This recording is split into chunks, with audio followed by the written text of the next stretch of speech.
એમને કહેવાનું કે ભાઈ અમારું કામ કરો, ક્યાર સુધી ભાઈ બાપા કરતા રહેવાનું છે, કાં સુધી લાઈનો પર રહેવાનું છે, એટલા માટે તમને અમે કહેવા માટે આવ્યા છે.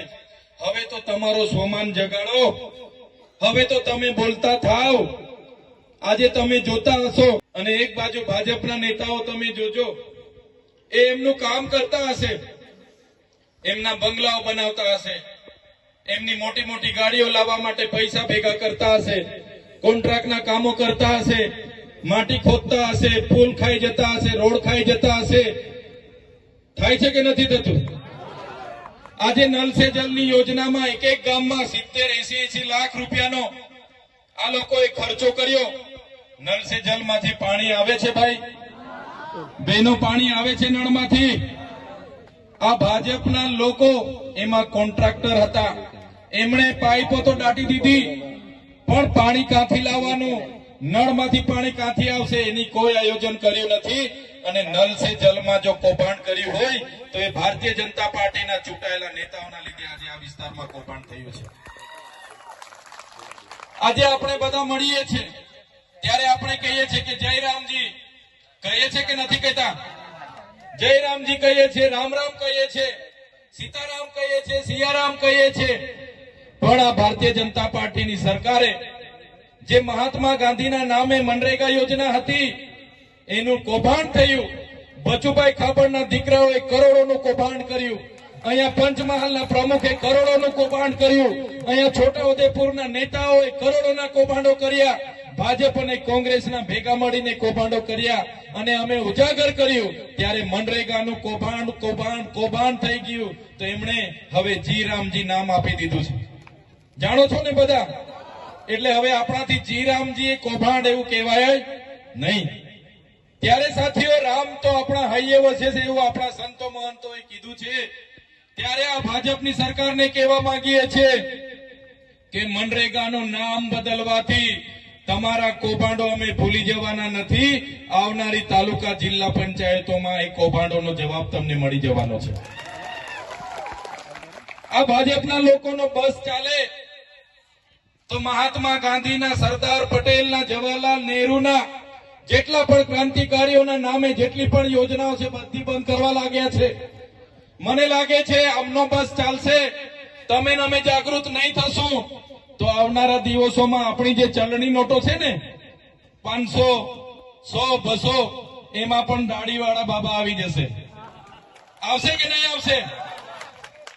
મહાત્મા ગાંધીજીને હટાવીને એમાં પણ સફેદ દાઢીવાળા બાબાને લાવવાનું કાવતરું આ લોકો કરશે. એટલે તમને કહેવા માંગીએ છીએ આવનારા દિવસોમાં તાલુકા જિલ્લા પંચાયતો આવવાની છે, એમાં બધા તૈયાર થઈ જાઓ અને ભાજપ અને કોંગ્રેસના સંબંધ અને શરમ ભૂલીને તમારામાંથી ઉમેદવારી કરો અને આપણા લોકોનું કામ કરે, રાતે ઉજાલે આવીને ઉભો રહે એવા લોકોને ચૂંટીને લાવો અને પરિવર્તન લાવો.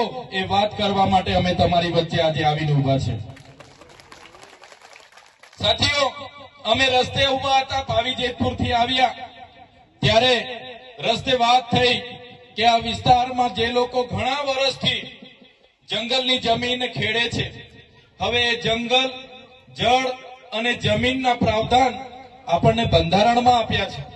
પૈસા એક એવું કહે છે કે ગામ સભાની પરવાનગી હોય અને ગામ સભા સર્વસંમતિથી નક્કી કરે તો એ વ્યક્તિને વન અધિકાર અધિનિયમ 2006 અંતર્ગત એ સનદ આપવાની થાય છે. છતાં આજ દિન સુધી ભાજપના શાસનમાં 50% લોકોને આજે સનદ મળી નથી. જેમને મળી છે 5 એકર ખેડતા હોય તો 2 એકરની મળી છે, 4 એકર ખેડતા હોય તો 40 ગુંઠાની મળી છે. ત્યારે સાથીઓ, આજના મંચ પરથી આપણે કહેવા માંગીએ છીએ કે વન અધિકાર અધિનિયમ અંતર્ગતના જે પેન્ડિંગ દાવાઓ છે, જો આ ભારતીય જનતા પાર્ટીની સરકાર સત્વરે આપણા લોકોને નહીં આપશે તો આવનારા બજેટ સત્રમાં અમે આહવાન કરીશું અને તમારે બધાએ ગાંધીનગર ખાતે પધારવાનું છે અને વિધાનસભાનો આપણે ઘેરાવો કરવાનો છે. વિધાનસભાનો ઘેરાવો કરીશું તો અમને ખબર પડશે. હમણાં જ યુવરાજસિંહભાઈએ કીધું કે આદિવાસીઓને આર્ટિકલ 335 16(4) ક અંતર્ગત આપણને શૈક્ષણિક અને નોકરીમાં અનામત મળ્યું છે.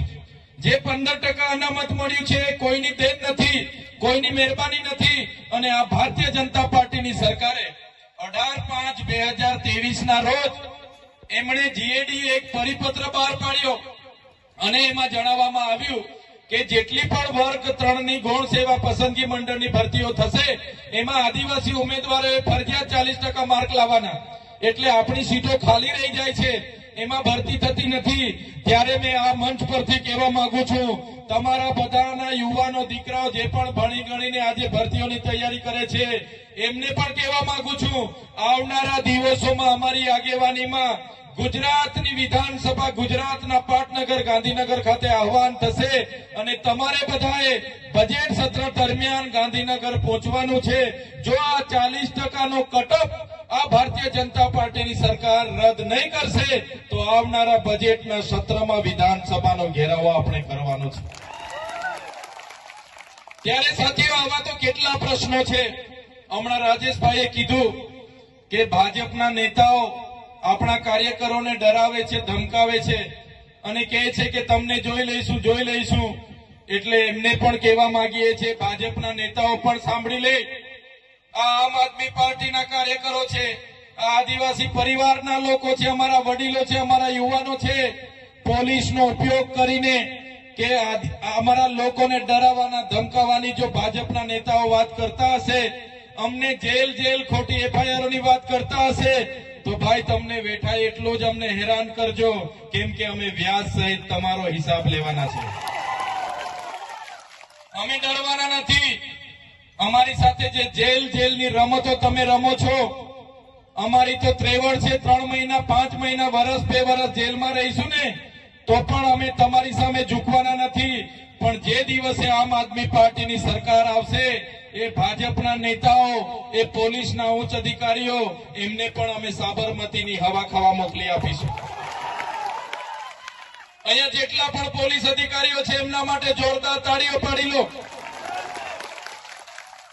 એવા ઈમાનદાર પોલીસ અધિકારીઓ જેઓ સંવિધાનમાં એમની જે ફરજ બનાવેલી છે એ મુજબ એ રક્ષા કરે છે, સલામતી આપે છે, સુરક્ષા પૂરી પાડે છે, એમને અમે સેલ્યુટ કરીએ છીએ, એમને અભિનંદન આપીએ છીએ, વંદન કરીએ છીએ। પણ કેટલાક આઈપીએસ અધિકારી અમારા કેટલાક કાર્યકરોને પૂછે છે, ભાઈ તમે કેમ ચૈતરભાઈની સાથે જોડાયા, તમારા કેટલા કેસ છે, શું છે, ઇન્કવાયરી કરે છે। એવા આઈપીએસ અધિકારીને પણ કહેવા માંગુ છું, તમારો પગાર આ જનતાના ટેક્સમાંથી આવે છે, તમારો પગાર એ ભારતીય જનતા પાર્ટીના કમલમમાંથી નથી આવતો અને તમે અમને જેલની વાત કરતા હશો, ખોટી એફઆઈઆરની વાત કરતા હશો, તમારી ફાઇલો પણ અમારી પાસે છે અને જે દિવસે ગુજરાતમાં સત્તા પરિવર્તન થશે તે દિવસે તમારો પણ હિસાબ કિતાબ અમે કરી દઈશું। અમારા કોન્સ્ટેબલો હશે, અમારા જીઆરડી હશે, અમારા પોલીસ અધિકારીઓ હશે, એમના અધિકારોની લડત લડવાની હશે તો આમ આદમી પાર્ટી લડશે। એમના જૂની પેન્શન યોજનાની વાત હશે, ફિક્સ પગારની વાત હશે, આમ આદમી પાર્ટી લડશે। જીઆરડીઓને કાયમી કરવાની લડત હશે, સરકાર સામે આમ આદમી પાર્ટી લડશે। પણ જે ઉચ્ચ અધિકારીઓ, નાના કર્મચારીઓ